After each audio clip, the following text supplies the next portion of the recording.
Hello, welcome back to my channel program with Dev. तो आज हम लोग डिस्कस करेंगे कि सी प्लस प्लस के ऊपर इंटरव्यूज में टीसीएस हो या आईबीएम हो या एक्सेंचर में हो तो उसमें कैसे कैसे क्वेश्चन पूछते हैं, तो उसके बारे में हम लोग थोड़ा सा जानेंगे। तो फिलहाल हमने जितना कवर किया है, जितना कोर्स का जितना सी प्लस प्लस में जितना टॉपिक हमने कवर किया, हम सिर्फ उसी के ऊपर क्या क्या क्वेश्चन पूछ सकते हैं वो बताएंगे आपको। जैसे जैसे हम ये कोर्स प्रोग्रेस होता रहेगा वैसे वैसे फिर जो अपकमिंग टॉपिक्स है उसके ऊपर क्या क्या क्वेश्चन होता है वो फिर आगे हम लोग डिस्कस करेंगे। तो फर्स्ट क्वेश्चन क्या पूछते हैं, पहला क्वेश्चन जो कॉमन क्वेश्चन पूछते हैं, सी और सी प्लस प्लस का क्या डिफरेंसेस है।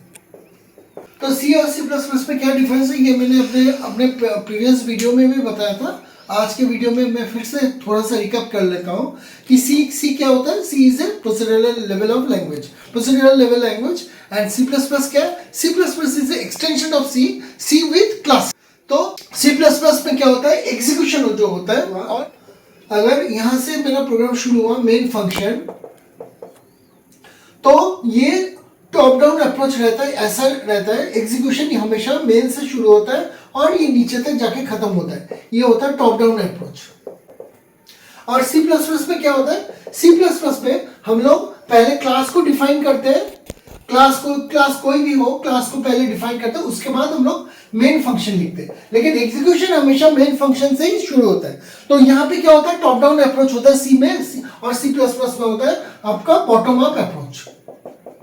सेकेंड डिफरेंस क्या है, सी में हम लोग क्लास या ऑब्जेक्ट कॉन्सेप्ट नहीं है, सी प्लस प्लस में क्लास और ऑब्जेक्ट कॉन्सेप्ट। तीसरा डिफरेंस क्या है, वो हेडर फाइल्स का होता है। जो सी में हम लोग क्या लिखते हैं, सी में हम लोग हेडर फाइल इंक्लूड करते हैं stdio.h, ये हेडर फाइल होता है। और सी प्लस प्लस में हम लोग क्या इंक्लूड करते हैं, iostream.h। तो ये तीनों डिफरेंस है जो आपको बतानी है कि सी और सी प्लस प्लस इसे। और मेमोरी एलोकेशन में भी डिफरेंसेस है, लेकिन वो हम जब मेमोरी एलोकेशन का चैप्टर्स करेंगे तो डिस्कस करेंगे। तो ये तीन मेजर डिफरेंसेस है। अगर ये तीनों डिफरेंसेस आप इंटरव्यू में या कोई भी क्वेश्चन में आंसर दोगे तो जो सामने वाला बंदा होगा उसको लगेगा कि आपका कॉन्सेप्ट क्लियर है। इसके अलावा सी प्लस प्लस में जो डायनेमिक मेमोरी एलोकेशन होता है वो सी में अवेलेबल नहीं है। तो डायनेमिक मेमोरी एलोकेशन क्या होता है वो मैं आपको जब मेमोरी एलोकेशन चैप्टर जब करूंगा तब मैं बताऊंगा। वो पर्टिकुलर पोर्शन भी आप इस डिफरेंस के अंदर ऐड कर सकते हो। लेकिन ये फोर्थ वाला जो मेमोरी एलोकेशन का डिफरेंस वाला है वो मैं आपको मेमोरी एलोकेशन चैप्टर में ही बताऊंगा। दूसरा क्वेश्चन जो जनरली पूछा जाता है वो होता है ऊप्स प्रिंसिपल या ऊप्स कॉन्सेप्ट के बारे में, ऊप्स प्रिंसिपल और ऊप्स कॉन्सेप्ट के बारे में। तो ये तो आपको पता ही है क्योंकि मैंने ये सारा ऊप्स प्रिंसिपल या ऊप्स कॉन्सेप्ट पूरा अपने पिछले वाले वीडियो में पूरी तरीके से डिस्क्राइब किया था। फिर भी आप सी प्लस प्लस के पर्सपेक्टिव से 4 मेन पॉइंट यहाँ पे बताना। पहला होता है एब्स्ट्रैक्शन, ये सारा कुछ ऑलरेडी डिस्कस किया हुआ है, आप मेरे पिछले वाले वीडियो में देख सकते हो। सेकंड होता है एनकैप्सुलेशन, और इसके बाद साइड में आप डेटा हाइडिंग भी थोड़ा बोल सकते हो कि डेटा हाइडिंग कैसे, एनकैप्सुलेशन के थ्रू से कैसे डेटा हाइडिंग हम लोग अचीव करते हैं वो भी आप बोल सकते हो। थर्ड होता है आपका पॉलीमॉर्फिज्म और इनहेरिटेंस, ये दोनों टॉपिक में डिटेल में आपको कवर करूंगा। और एनकैप्सुलेशन भी जब हम लोग एक्सेस स्पेसिफायर डिस्कस नहीं किया तो एक्सेस स्पेसिफायर में हम लोग एनकैप्सुलेशन या डेटा हाइडिंग को डिटेल्स में डिस्क्राइब करेंगे। एब्स्ट्रैक्शन क्या होता है, जैसे कि मैंने लिखा है क्लास ए लिखा है, तो ये क्या होता है, ये एक एब्स्ट्रैक्ट कॉन्सेप्ट होता है क्योंकि इस चीज को हम लोग एक्सेस नहीं कर पाते। जब हम लोग इसका ऑब्जेक्ट बनाते हैं तब इसका रियल टाइम मीनिंग निकलता है। तो एब्स्ट्रैक्शन क्या होता है, जब तक ये क्लास एक पर्टिकुलर क्लास एक वर्चुअल लेवल पे रहता है तब वो एब्स्ट्रैक्ट फॉर्म में रहता है। जैसे हमने एक क्लास का ऑब्जेक्ट बना दिया तब वो रियल टाइम में वो एग्जिस्ट करने लगा, तो that is called as abstraction. Third question अगर आपको पूछा क्लास और ऑब्जेक्ट के बारे में क्या डिफरेंसेस है, क्लास और ऑब्जेक्ट्स के क्या क्या डिफरेंस है, what is the difference between class and object, तो ये आप बता देना कि क्लास क्या होता है।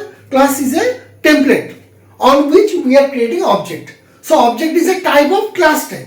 जैसे यहाँ पे हम लोग जो सी किए होंगे या कोई प्रोग्रामिंग लैंग्वेज जिन्होंने किया है उनको पता होगा, ये int हम लोग जब लिखते हैं तो a क्या होता है, a is a object of which type, int type. So int is basically a class and we are creating object on the int type. Similarly, जब हम लोग यूजर डिफाइन एक क्लास क्रिएट करते हैं, वहां से हम लोग उसका ऑब्जेक्ट बनाते हैं. तो OB is what type? A type. This is called class and this is called object. और एक डिफरेंस C और C++ किस में रहा, वो ये रहा कि C में हम लोग सिर्फ built in data type use करते हैं और C++ में बिल्ट इन डेटा टाइप के साथ हम लोग जेनरेट डेटा टाइप या user defined data type use भी कर सकते हैं. ये OB क्या है? P is the object of type A. A is what? A is a user defined data type. So यहाँ पे हम लोग C++ पे यूजर डिफाइंड डेटा टाइप भी यूज कर सकते हैं बिल्ट इन डेटा टाइप के साथ. तो ये 4 डिफरेंसेस, आप कोई भी पूछे C और C++ के बीच में क्या डिफरेंस है, ये 4th डिफरेंस भी आप बता देना. तो आज हमने क्या क्या डिस्कस किया. आज हमने 3 क्वेश्चन जो C++ में कॉमनली पूछते हैं इंटरव्यूज में, 3 क्वेश्चन हमने डिस्कस किया. पहले क्या है, C और C++ के बीच में डिफरेंसेस है क्या है. दूसरा क्या है, उप्स प्रिंसिपल क्या होता है, या उप्स क्या होता है, उप्स कॉन्सेप्ट या उप्स प्रिंसिपल क्या होता है. थर्ड क्या है, क्लास और ऑब्जेक्ट के बीच में क्या डिफरेंसेस है. ये सारी चीज मैं पहले वीडियोस में भी डिस्कस किया हुआ था. आप अगर मेरे पहले वीडियोस को भी देखेंगे तो उसमें भी डिस्कस किया हुआ. अगर आपको कोई और डाउट है तो आप प्लीज कमेंट सेक्शन में आप कमेंट भी कर सकते हो. मैं आपको पूरी तरह से इसकी पूरी जानकारी दूंगा. तो अगले क्लास में हम लोग डेटा टाइप्स और स्टैटिक डेटा के बारे में डिस्कस करेंगे और उसमें क्या क्या क्वेश्चन बन सकता है या क्या क्या क्वेश्चन इंटरव्यू में पूछा जा सकता है, उसके बारे में मैं आपको पूरी जानकारी दूंगा.